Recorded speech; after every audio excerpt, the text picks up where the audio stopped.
All right. Hello. Um, my name is Carla Boyd, and this is a presentation on the importance of transportation infrastructure called World Speed. And you can see here is the launch customer of the Airbus A380 Singapore Airlines going over on a jet bridge at probably their airport.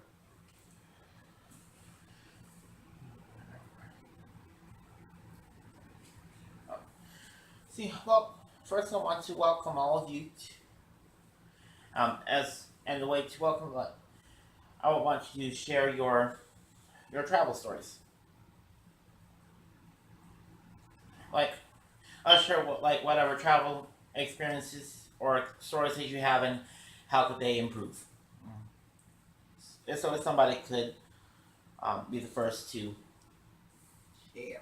Be the first to share.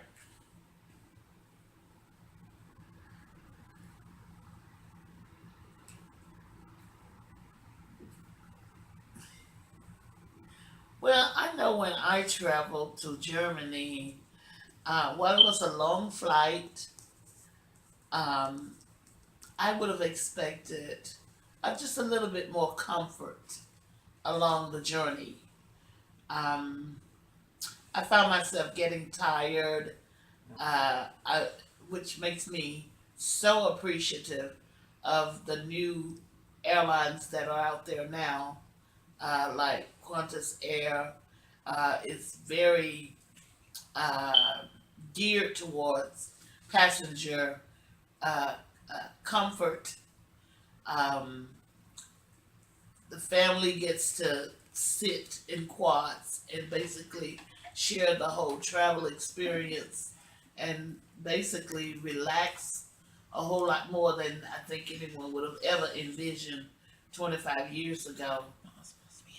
So I guess what I'm trying to say is that I'm very appreciative of the way the travel industry has improved as far as the airlines are concerned, and even um, the speed of the trains now.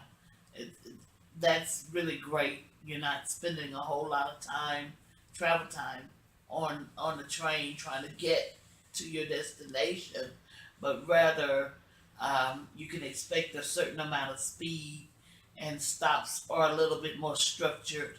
That I like a whole lot.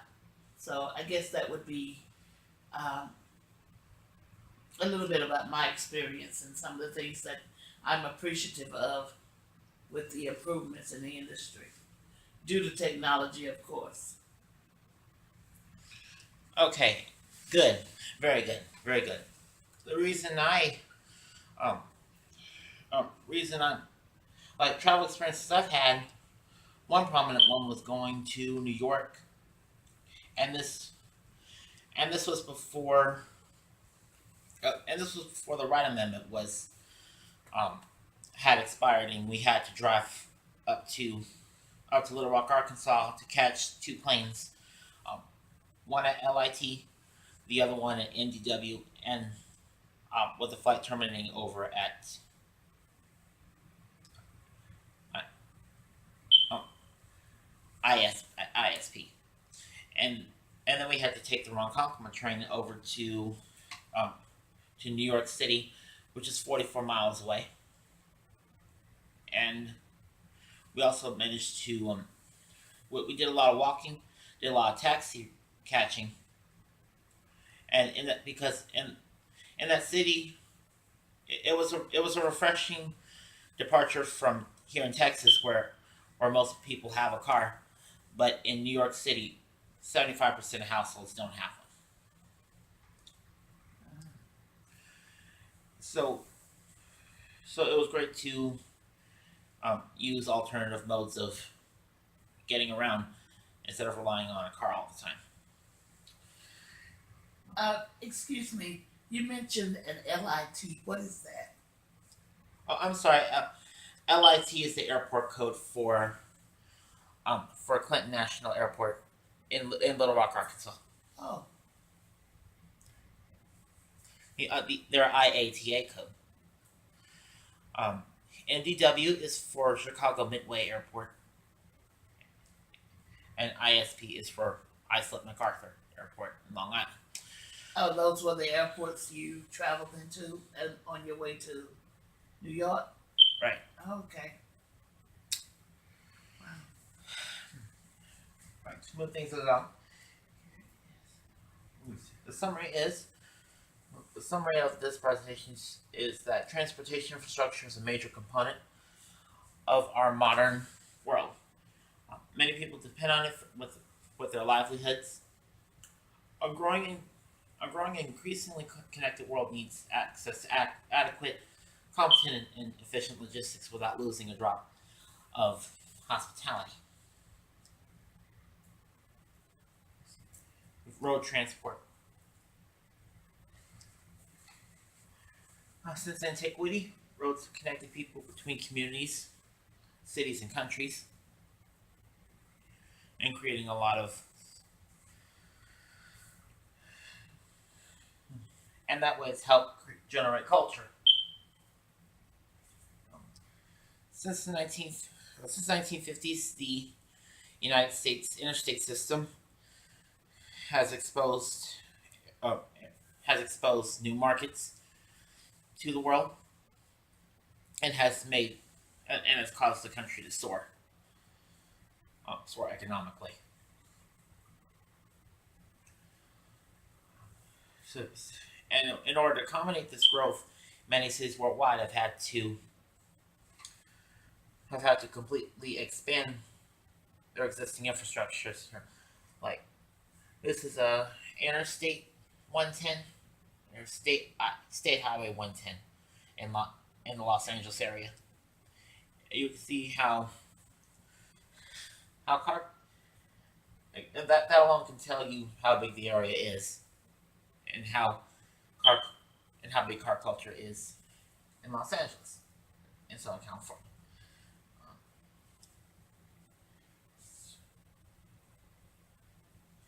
This for rail transport. That's the commuter rail in Denver, Colorado, at the Union Station. Even amongst a network of highways, trains still have an important place in transportation infrastructure. It's an appreciated alternative uh, to the car especially in many Sunbelt cities that grew rapidly because of the car.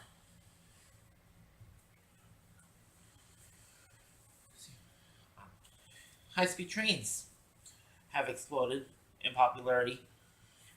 In fact, because they managed to, as another alternative both to both car travel and both air travel too, due to the stress of the TSA. Due to the stress of winging the TSA lines during screening. In some countries, like in Belgium, high-speed trains are, in fact, they're very popular that domestic flights are non-existent. This train here, the TGV links Paris to Lyon in France. Kind of the French countryside. There's DFW airport station at the airport, and that corridor leads to Terminal A. Um, having rail connections to city centers has often been a bonus for metropolitan areas.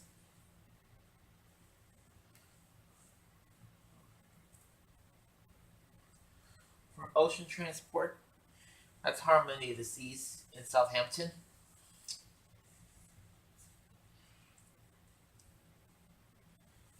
Before the jet age, we often cross the ocean by ship.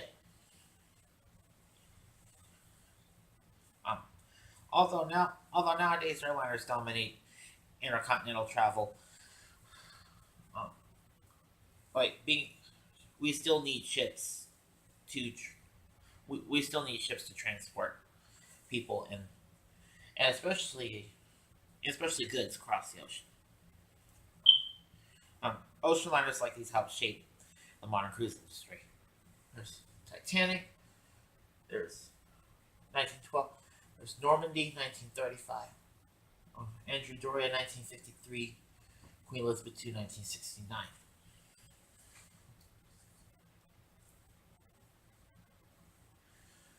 Um, but and also during the Jet Age is a also when the modern cruise industry was born and became, and this in turn became better compatible with the airlines of being able to transport, of being able to fly people or race the world, and with the with the and and with the rise of jet planes, you have the you're able to have people come from all the world to the cruise port in order to get on these, instead of having to take much longer.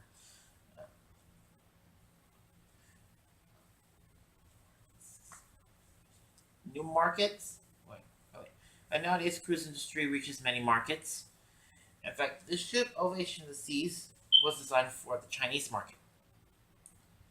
This is new Carnival Vista, a modification on the Dream class. You have the river cruising, this Viking River cruises. That's in the Danube River. And here is the Disney Dream, which launched in 2011 as a part of as a part of as a as one half of two new ships launched, that and the Fantasy. Her air transport, it's a 787-9.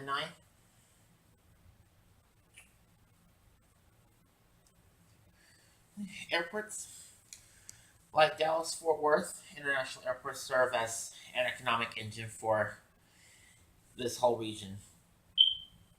Um, since its opening in 1974, DFW helped turn North Texas into a major destination. That terminal opened in 2005.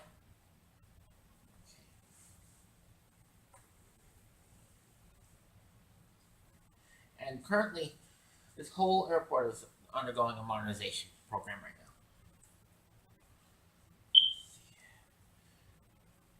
You see, in the West, airports are often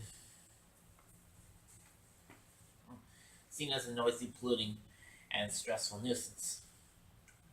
They are complained about and have become less convenient to go through post 9/11.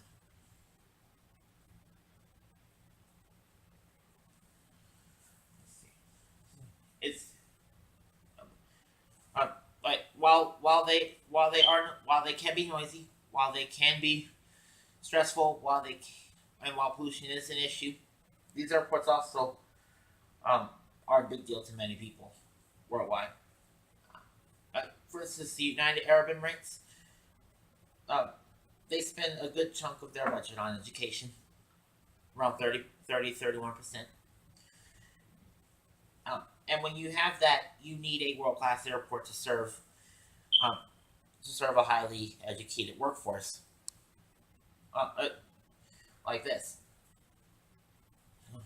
Oh, and also, you will need to live near an airport if you plan to work in media, entertainment, in sports, in business, and education, any area in STEM, or even being an entrepreneur. It's a good idea to live near that airport. Uh, Many developing countries have put grand investments into modernizing their airports to help mobilize their rapidly growing economies. In conclusion, being in an area like this, we often take for granted the mirage of transportation options we have, like all the interstates and having two airports. Actually, no, having many airports, both commercial and general use airports. and that you're able to connect with, as well as having numerous railroad connections too, with a new high speed train coming to Dallas, between Dallas and Houston. Um,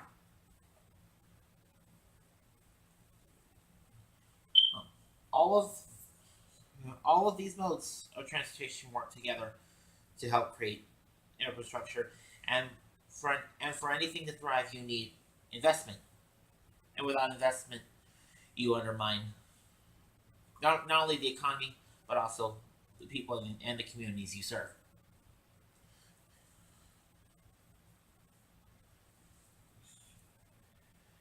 And that's it. Questions. Any questions?